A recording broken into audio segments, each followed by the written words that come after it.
আমি নতুন একটি ভিডিও নিয়ে আসছি।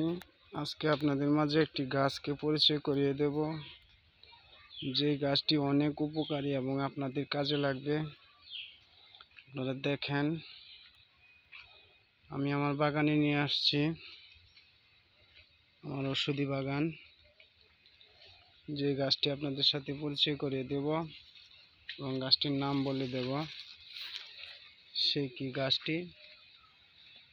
এই যে দেখতেছেন একটি গাছ, যে গাছ আমি দেখাচ্ছি, দেখতে প্রায় হলুদ গাছের মতন দেখতে। যে গাছটির নাম রামাদা গাছ। এই রামাদা গাছ, এই যে দেখেন, ভালো করে দেখাচ্ছি আমি। এই যে আদা, যেটা রামআদা, এটা অনেক উপকারী গাছ। যে গাছ আপনাদের পেটের পীড়ার জন্য খুব কার্যকরী। এই গাছটি প্রায় বেশিরভাগ পাহাড়ি অঞ্চলে পাওয়া যায়, আমাদের এলাকাতেও পাওয়া যায়, কিন্তু খুব কম। এই গাছটি আমি পাহাড় থেকে এনে লাগিয়েছি। যে গাছটির নাম হলো রামআদা।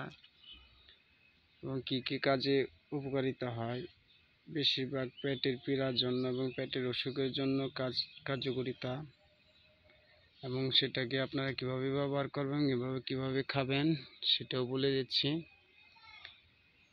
প্রথমত আদাটুকু তুলবেন, তুলে তারপর পাটা বা শিল, যেটা আমরা বাংলা ভাষায় এবং দেশের ভাষায় বলি পাটা বা শিল, পাটা বা শিলেও নিতে পারেন এবং ছেঁচুনিতে নিতে পারেন। 10 থেকে 15 গ্রাম আদা নিয়ে ছেঁচবেন, সেচে রস করবেন। 1 থেকে 3 টেবিল চামচ রস,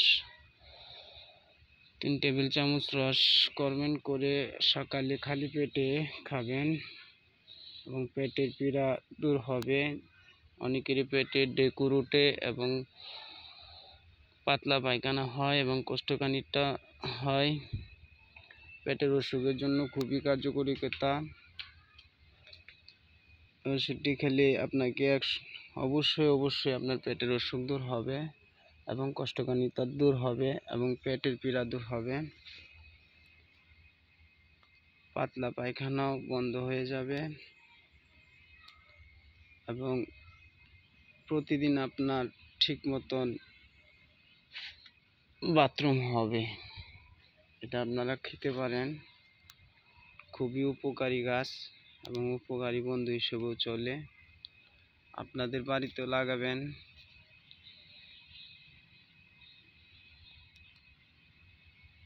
আপনারা খেয়ে পরীক্ষা করে দেখতে পারেন। তাহলে আজকে এ পর্যন্তই আমার এই ভিডিওটি। আপনারা ভিডিওটি ভালো লাগলে লাইক করবেন, শেয়ার করবেন এবং কমেন্ট করে আমাদেরকে জানাবেন।